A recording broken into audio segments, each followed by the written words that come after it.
to ask you some questions. I do like give you for the job. Okay. Get an idea what law enforcement is all about. Yeah. So the first one is what is the most difficult thing to do while working? Well, there's, I mean, different types of difficulty, right? There's stressful situations where you have to make a shoot, don't shoot decision, or there might be a case where there's so many pieces of evidence and you're trying to put it all together and understand what happened, and you're taking notes and you're asking other officers for help. You know, hey, can you gather that information and or gather that evidence? You know, and so you're like doing 5 things at one time at a scene. That's difficult. You know, that can be stressful and difficult in itself. So you run into different types of difficulty. Yeah. So, but I think the toughest thing emotionally that I deal with is when kids get hurt or killed. That's difficult to deal with. But you have to be professional. You can't get emotional. You have to gather evidence. You have to understand what happened at the scene. Make sure there's no that it might. You have to rule out. You know, was it a murder or was it this? What is it? You know, what was it accidental? Did they fall? Did they? You know, so many different scenarios. But you have to figure out what happened, and then you have to write about it. So. The second one is, what do you do daily? On the job. So here at school, this is my beat. So in patrol, you have an area that you patrol. You know, the A beat, Adam beat, Boy beat, Charles beat, and so we have all the beats through E, and then there's an F beat, which is like they call it a Frank beat, and they just rove throughout everywhere. But the other officers try to stay in their areas so they're available. If something happens in their area, they're close by. So on a given day, the patrolman will go into the area. On my work day, being a school resource officer, I come to my beat, which is the school. And then the people that I'm responsible to and work for are the 3,600 kids that go here. And so this is my beat. And I walk my beat instead of drive it because, you know, it's kind of hard to drive around on campus. What motivates you to do your job? Wow, I mean, work ethic. You know, when you grow up, or when I grew up, there was a lot expected of me from primarily my father, and it kind of instilled in me, you know, you have to work hard. Whatever you do, do it to the best of your ability. You know, do the right thing even when no one's watching. You know, it has to do with integrity and honor and honesty. And so when I got into, I was an ambulance driver when I was younger, and I wanted to make more money and have a career. That job that I had wasn't paying enough to really start a family or get married or anything like that. It was a great experience, but it had introduced me to like the firefighting and police work, because as an ambulance driver, you come in contact with you know, emergency scenes, and you see what police do and what firefighters do. And I said, wow, that looks exciting. It looks interesting. I'm not going to be sitting behind a desk every day. I'm going to be out doing different things.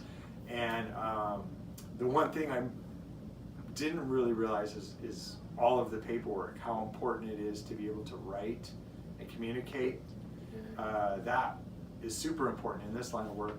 But on the other hand, you know, like I said, my day is different every day. You know, yeah, I come to the same beat per se, but my day is different. I would have to do different things, and yeah, I might take, you know, in patrol, let's say for instance, you'll take theft reports all the time, but each scenario is different. You know, so you have to be able to adapt and kind of like try to figure it out and not be too locked into, oh, I know what happened here because I've taken a million of them before. Well, each one's different, you know. The victim is a different person, and there's different personality, and you have to be able to communicate to get the information you need. So other people are really easy, you know, to give you the information you need. Others, you have to kind of direct them on what, you know, sometimes they want to tell you stories and things, and it's like, I've got other calls I got to go to, so you have to kind of focus them in on, hey, this is what I need, but then you have to be professional, and you have to be nice. Yeah. So you try to direct them in a positive way, a professional way, that you got to get the information you need. And so I would really stress, if anyone who wants to get into law enforcement, English, English classes, writing classes. You have to be able to communicate and write well. And really any line of work, if you can come across, like, emails is a huge communication tool every business uses, right? How many emails do I get where I get an email from someone who's like higher rank than me, or from a professional in the community, and there's all kinds of spelling errors, and the sentences don't make sense, and you're reading and you're going, can't help but like think, wow, you know. So when you send an email, you're putting out an image of who you are and what you're all about and stuff.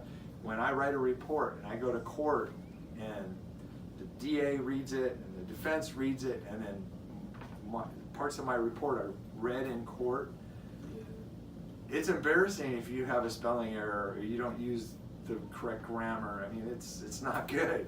So it's really important to be able to communicate, and that's the thing I want to stress. If people want to get involved in law enforcement, you have to be able to, reading comprehension, writing, and grammar, punctuation, all of it. Yeah, it's really important.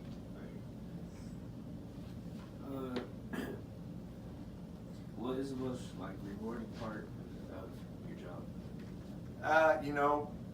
In my job here at the school, I'll speak specifically for this assignment. It's when you can sit down with a student and they're going through a tough time, possibly, and you spend an hour or so and you're talking with them, and then I check in on them in a few days, and they're doing a little better, and we talk a little bit more. And I guess for me, the most rewarding thing is seeing that what I'm doing is making a difference and it's helping. That's huge for me. It's rewarding. And then the guys on patrol sometimes don't get that opportunity because they're dealing with different customers, so to speak, every day. So you don't really run across the same people. Occasionally you do, and they say, oh, I want to thank you so much for taking that report for me, and I turned it into my insurance and they paid for my car, or whatever it was. Occasionally that happens, but here at school I get feedback and I get to see progress. It's awesome. Yeah, it feels good. That's rewarding. All right. What influenced you to become a police officer? Well, working on the ambulance, that was an open door to see kind of an insider's view on what those jobs, firefighting and police officers do. And initially I went to the direction of being a firefighter, but my uncorrected vision wasn't good enough. They have different standards. And then for police, my uncorrected vision was right in there. So I'm like, okay, this door is closed. This is the other occupation I was interested in. I'll go for that. And so it's really important to network. And what I mean by that is just talk to other people like you're doing right now, talking to someone who's in the job. And then you get a picture of where they work and what it's like working there, and then maybe you meet another officer at another station and you ask them and you get a flavor for what's it like working at that place, and then you can make a decision and really focus in on where you'd like to be a police officer. But it's important to just keep a clean record, don't do drugs, and get good grades. That's very important. I mean, I think a lot of times kids don't realize that a C grade could be. I had one bad grade in high school. I was a straight A student, but in junior college, I had a bad grade in chemistry, and I retook the class and fixed it. But believe it or not, the transcript somehow showed that that bad grade that I had, it wasn't a failing grade, but it wasn't as good as I'd like. And they actually asked me about that. And I was shocked. I just thought they wanted to see, oh, you graduated, or you got this certificate, or this, you got your AA. But they wanted to actually see what kind of student I was.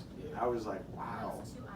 You know, hey, well, the police, they want to be a detective about it, and they want to know who they're getting as an applicant. So grades are important, guys and gals, you know, out there in any line of work. It shows diligence and persistence, and it shows a lot about who you are. If you're getting some consistently, you know, they don't have to be all A's, but yeah. So. Okay. How would you describe your job? How would you describe your job? I would describe my job as a lot different than what's portrayed on TV. I think people are under the impression that officers are a power trip. They want to push their authority around. They want to bully people, and it's really not like that. At least for myself and people I work with, that's not the attitude out there. It's more about helping people, you know, and let's face it, say an officer wants to move up in ranks and stuff, the best way he can do that is to be professional out in the field, treat people with respect, do a good job, follow through, be organized, consistent, turn in their work, do good reports. I mean, you'll move up the ladder doing that. So I see that a lot in our department is guys are just really trying to do a good job and be known for doing a good job. So I think I went off on a tangent a little bit on the question. So getting back to the question,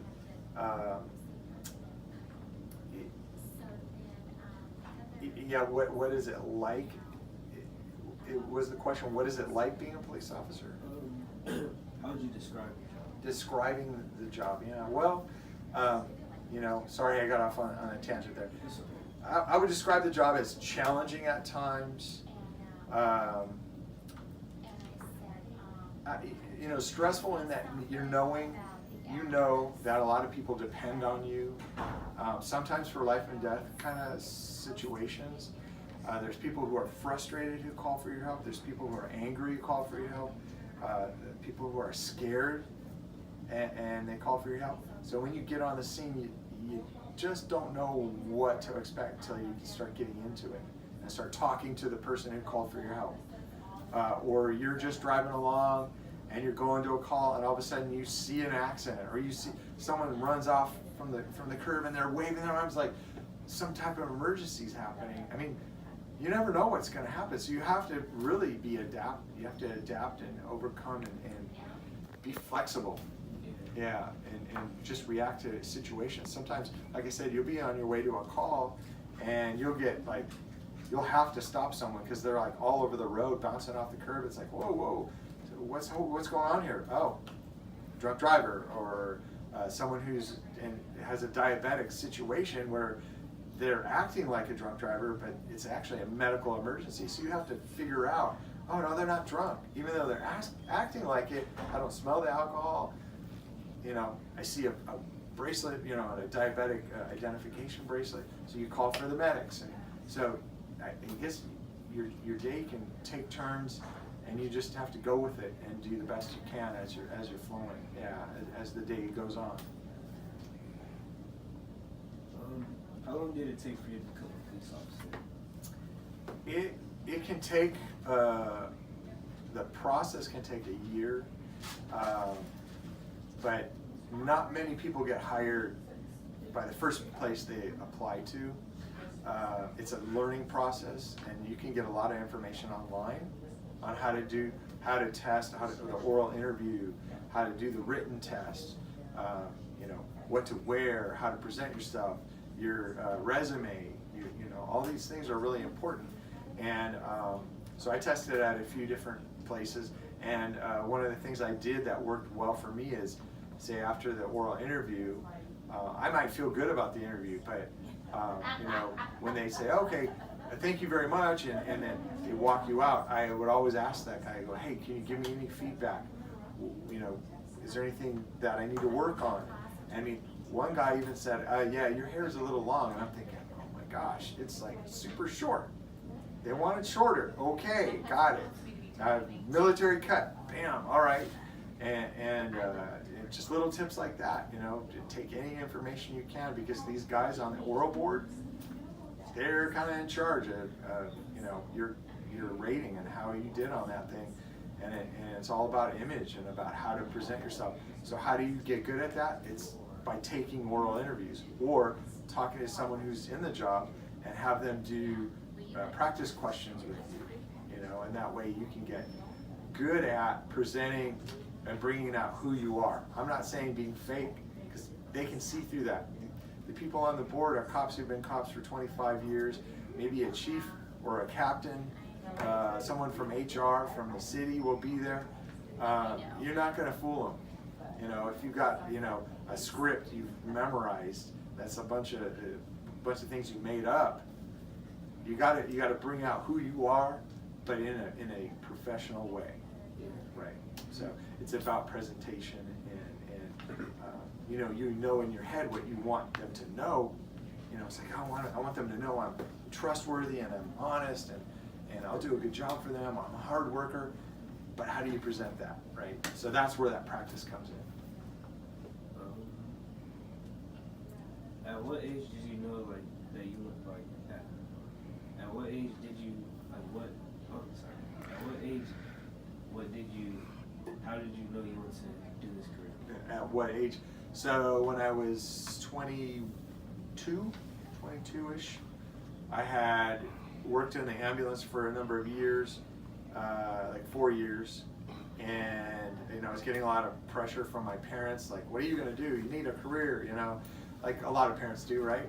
Yeah. And I was just like, gosh, you know, I don't know, you know, exactly what I want to do, and how do you know that, you know? And I just started asking questions, like I said, networking, talking to friends. One time, one of the ambulance guys I worked with said, hey, I'm going to an orientation at Fullerton College. They're starting the police academy, and they're doing an orientation for like the new cadets. And I said, oh, it's okay, yeah, I'll go check it out. Well, I realized when I got there, these guys were already signed up and they already, you know, on their way to going like in a couple weeks. And the orientation was, I wasn't in the right place at the right time, but it was very informative. It gave me an idea what to expect if I go down this path.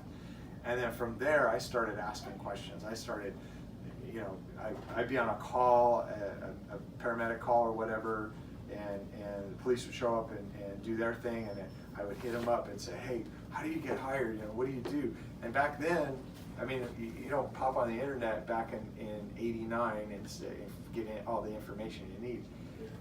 I mean, nowadays, there's so much information on how to, you know, get into the career. But the other valuable thing, don't forget, is the networking, face-to-face, talking to someone who, you know, oh, I know this sergeant who works for the sheriff's department. Ask them, hey, you know, how many you hiring? You know, when's the academy? Just get all this good information, and then you know, they'll encourage you to study the city you're going to work in. So when you go to the oral interview, they'll ask you, well, what have you done to prepare for this? And you'll be able to, well, I did 3 ride-alongs. I rode along with Officer Schmidt, Officer Smith, and Johnson, and we did blah, blah, blah, and I just think it's a really great group of guys, or whatever, you know, guys and gals, and as a matter of fact, I did a little research. You know, your city is this many square miles, you have a population of this, the mayor is so-and-so, the chief of police is, you know, so you got to know all that stuff. Otherwise, they're just going to look at you like, he doesn't want to work here. He didn't put any effort into this. Yeah. So yeah, so it's important to do your homework but I keep getting off the track of what you're asking. Anyway, so I was about 22, and I was searching for what to do and what kind of career. And like I said, I started down the path of firefighter, and then I redirected because I wasn't meeting the requirements for my eyesight.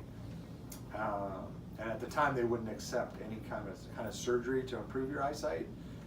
So if you had that surgery, you're automatically disqualified. So I didn't do any kind of surgery because police would disqualify you too. But my eyesight was good enough for the police. But yeah. So yeah, in networking, talking to friends, I got interested and started down that path of police work. I think that's all. Okay. Yeah. All right.